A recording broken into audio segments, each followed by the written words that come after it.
আসসালামু আলাইকুম। আমি মনি, আমার পুচুদের মা। আর এই হচ্ছে আমার ইমিডিয়েট ছোট বোনের পুচু। মানে ককাটেল পাখিকে সে একজনকে পুচু বলে ডাকে, একজনকে পিকু বলে ডাকে। তো আজকে দেখাবো আমার বাবার বাড়িতে আমার লাগানো ফলের গাছের বাগান। বাগান ঠিক না, এটা আসলে আমাদের ওই প্রাচীরের পরে মেন রোডের পাশে যে জায়গাটা সেখানেই লাগানো। আমার শ্বশুর বাড়িতে আমার মিক্স ফ্রুটের বাগান আছে, আমার বাবার বাড়িতেও আছে। তো এটা হচ্ছে আমার লাগানো সবেদা গাছ। মানে সারা বছরই সবেদা থাকে গাছে। পাশে একটা বেল গাছ, বেল ধরেনি। একটা কদবেল গাছও ওখানে ছিল, কিন্তু মারা গেছে। আর এটা হচ্ছে আমড়া গাছ, এখন আমড়া নাই। আর তারপরে একটা কাঁঠাল গাছ, এবছর নাকি 2টা কাঁঠাল ধরছিল। তেঁতুল গাছ, আর এটা হচ্ছে ডেওয়া গাছ। তারপরে আছে জাম্বুরা, আরেকটা কাঁঠাল গাছ। তারপরে এটা হচ্ছে চালতার গাছ, এটা আশফলের গাছ। আর এই যে এই সাইডে সুপারি গাছের মাঝে মাঝে অনেকগুলো গাছ ছিল, এবার এসে দেখি একটা গাছও নাই। মানে আমার আম্মু গাছ যদি বড় হয় সেটা ফল না ধরলে মানে সেটা কেটে ফেলতে হবে। তো প্রতি বছরই সে একটা গাছ কাটার উদ্যোগ নেয়, আর সে বছরেই নাকি ফল ধরে। তো যাই হোক, এবার চলেন ছাদে কিছু গাছ আছে সেগুলোও দেখাবো। আমার আম্মু আসলে গাছ পছন্দ করে না সেটা না, তার আসলে সূচিবায়ের একদম লাস্ট স্টেজ। মানে সে প্রচণ্ড পরিষ্কার ছিমছাম থাকতে পছন্দ করে। আর এই যে আম গাছটাতে আব্বু কিছু অর্কিড এনে লাগাইছে, ফক্সটেল ফুল ছিল, আমি একবারও পাইনি ফুল। আর এটা আমার বড়ই গাছ, খুবই টেস্টি বড়ই। মানে মাথাটা এমনভাবে কেটে দিছে, এখন আর মোটা ডাল বের হচ্ছে না, যার ফলে এবার বড়ই নেই। দেখি আগামী বছর যদি হয়, আর আমি থাকলে শেয়ার করব ইনশাল্লাহ। তো ছাদের গাছগুলো দেখাই চলেন। আমার বাসায় ইনডোর আউটডোর মিলে যত গাছ ছিল বাগানে, সব গাছই আমাদের বাড়িতেও ছিল, কিন্তু এখন আর নাই। তো এই হচ্ছে একটা ড্রাগন গাছ, এটা অনেকগুলো স্নেক প্ল্যান্ট একসাথে হয়েছে। এখানে কিছু ক্যাকটাস আর কাটা মুকুট আছে। আর এই যে হলো আমার গাছের ছবেদা, এগুলো আমার আব্বু হচ্ছে পেরে রাখছে, আমরা আসবো শুনে। তো সেগুলোই হচ্ছে দেখালাম আপনাদেরকে। তো আমার এই গাছগুলো আসলে একবারেই যে হইছে তা না। যেহেতু রাস্তার পাশের গাছ, বারবারই ছাগলে খেত। এই যে পাকা সবেদা। আর আমি বারবার এনে এনে লাগাইতাম লিস্ট করে একদম সব ফলের গাছ। তো সেখান থেকেই আসলে এই কিছু মানে টিকছে।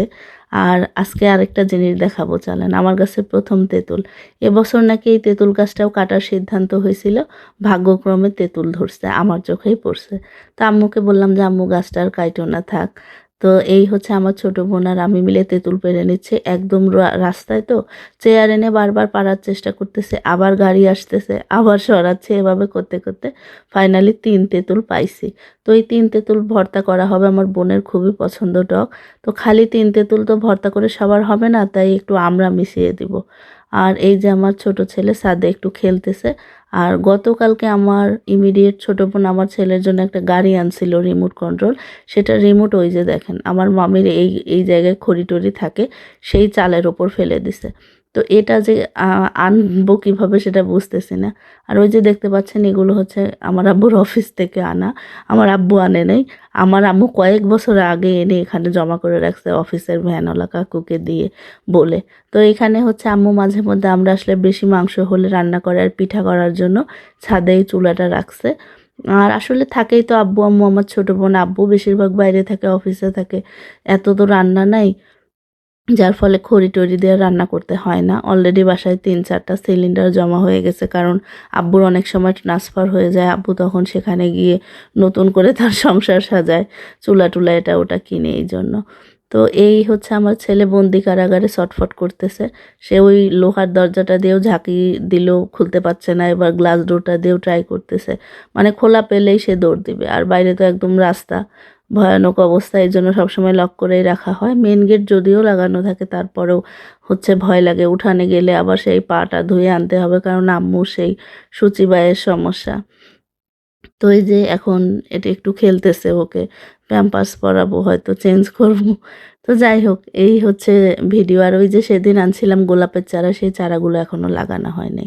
আর ওই যে গাড়িটা ফেলে দিচ্ছে, গাড়িটা তো আনতে গেছি দেখি চাকা চুকা একদম শেষ, 2 পাশে 2 চাকা, মানে গতকাল ক্যান্সে গাড়িটা শেষ। আর রিমোট তো সেখানেই পড়ে আছে, রিমোট আর আনা হয়নি। এটা আমার বড় মামার বাসা। এই যে এই গাছটাতে ধরছে কদবেল। আর আমার বাচ্চাদেরকে একটু ছেড়ে দিছি, কিছু আমরা পেরে নিব আমার হচ্ছে ছোট মামের গাছ থেকে। কারণ ওই সেই 3 তেঁতুল ভর্তা তো একদম কম হয়ে যাবে, তাই ভাবলাম একটু কচি আমরা মিশিয়ে দিব। আমার গাছে এবার আমরা নাই, ওখানে কি একটা কাজ করছিল, ড্রেনের কাজ নাকি, হয়তো সে করে একটু নড়া পড়ছে দেখে পাতাগুলো মরা মরা হয়েছে। গাছ মরে নাই, কিন্তু মানে পাতা ঝরে গেছে, তাই আমরা নাই। তো মামির কাছে এই যে পাতা আমরা নিয়ে নিলাম, আর কিছু ধনিয়া পাতাও নিলাম মামির ফ্রিজে নাকি ছিল। তো সেগুলোই এখন রেডি করে নিছি, এগুলো এখন ভর্তা করব।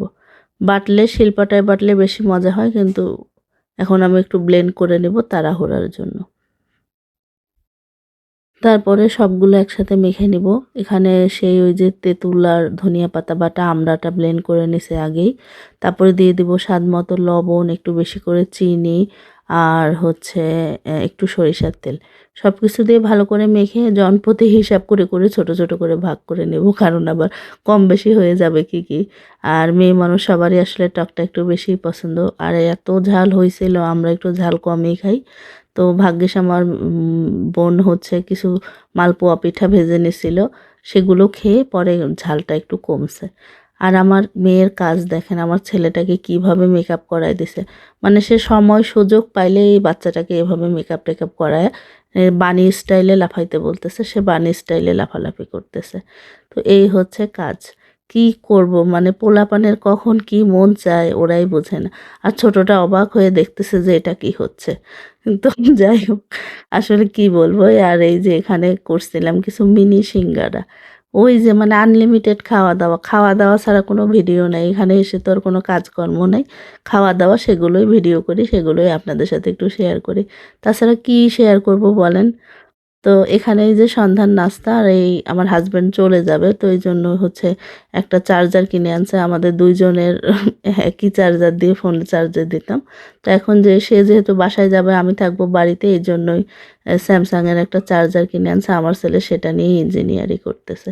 তো এই ছিল ভিডিও, কেমন লাগলো অবশ্যই কমেন্ট করে জানাবেন, ভালো লাগলে একটু লাইক করে দিবেন, কমেন্ট করবেন, সাবস্ক্রাইব করবেন। সবাই ভালো থাকবেন, আজ এই পর্যন্ত, আল্লাহ হাফেজ।